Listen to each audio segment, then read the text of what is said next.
শুধু নয় ধাঁধা, সঙ্গে অনেক তথ্য, একমাত্র লেটস গো চ্যানেলে। Let's go travel quiz. নিছক কুইজ নয়, এখানে ধাঁধার সঙ্গে ভ্রমণের ওপর অনেক তথ্য থাকবে।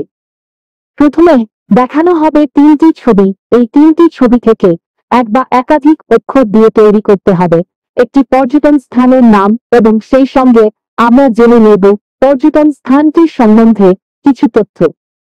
আসুন শুরু করা যাক মজার খেলা ট্রাভেল কুইজ। কণিকা বন্দ্যোপাধ্যায়, টিভি, আতর। ফাঁকা জায়গায় বসবে একটি পর্যটন স্থানের নাম। যারা উত্তরটি জানেন দয়া করে কমেন্ট বক্সে লিখুন।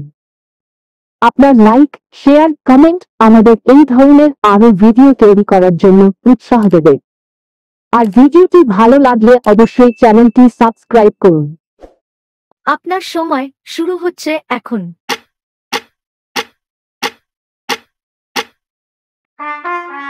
উত্তরটি হল ভিতরকণিকা। ভিতরকণিকা জাতীয় উদ্যান, যা ভারতের মিনি অ্যামাজন হিসেবেও পরিচিত, ভ্রমণ পিপাসুদের কাছে বেশ জনপ্রিয়। বঙ্গোপসাগরের উপকূলে ওড়িশার কেন্দ্রপাড়া জেলায় অবস্থিত এই বন্যপ্রাণী অভয়ারণ্যটি। এটি পশ্চিমবঙ্গের সুন্দরবনের পরে ভারতের দ্বিতীয় বৃহত্তম ম্যানগ্রোভ অরণ্য হিসেবে পরিচিত। ভিতরকণিকা ওড়িশার চাঁদিপুর ও পারাদ্বীপের মধ্যে অবস্থিত এবং ব্রাহ্মণী ও বৈতরণী নদীর মধ্যখানের বদ্বীপ দ্বারা গঠিত। এই ম্যানগ্রোভ অরণ্যটি 650 বর্গ কিলোমিটার এলাকা জুড়ে বিস্তৃত। বিশ্বের বৃহত্তম সাদা কুমিরদের বাসস্থান হিসাবেও ভিতরকণিকা বিশেষ পরিচিত। এখানে নোনা জলের কুমিরদের সংখ্যাও বেশ উল্লেখযোগ্য। প্রতি বছর শীতের মরশুমে এই কুমিরদের প্রজনন প্রক্রিয়া চলে এবং হাজার হাজার কুমির জন্মায়। ভারতের 70% নোনা জলের কুমির এই জাতীয় উদ্যানেই পাওয়া যায়। 1975 সালে এই অভয়ারণ্যটিতে কুমির সংরক্ষণ শুরু হয়।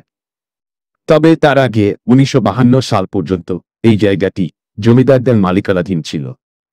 ওড়িশা থেকে জমিদারি প্রথা বিলুপ্ত হওয়ার পর এই অঞ্চলটি ওড়িশা সরকারের নিয়ন্ত্রণে আসে। 1975 সালে ভিতরকণিকাকে অভয়ারণ্য ঘোষণা করা হয় এবং 1998 সালের সেপ্টেম্বরে এর 145 বর্গ কিলোমিটার এলাকাকে জাতীয় উদ্যান হিসেবে ঘোষণা করা হয়। এরপর 2002 সালে এটি আন্তর্জাতিক গুরুত্বের রামসার জলাভূমি হিসেবে মনোনীত হয়। বন বিভাগের সর্বশেষ নির্দেশিকা অনুযায়ী উদ্যানের ভিতরে ভ্রমণের সময় একটি স্থানীয় গাইড বাধ্যতামূলকভাবে দর্শনার্থীদের সঙ্গে থাকবে। এর জন্য বন বিভাগ আশেপাশের গ্রাম থেকে প্রায় 40 জন তরুণকে স্থানীয় গাইড হিসেবে প্রশিক্ষণ দিয়েছে। এছাড়াও রক্ষণাবেক্ষণের জন্য বন বিভাগের বেশ কয়েকজন কর্মী এখানে মোতায়েন করা হয়েছে। ভ্রমণের ওপর এই ধরনের ধাঁধা পাওয়ার জন্য ভিডিওটি লাইক, শেয়ার, সাবস্ক্রাইব করুন এবং এই ধরনের ভিডিওর নোটিফিকেশন পাওয়ার জন্য বেল আইকনটি টিপুন। ধন্যবাদ।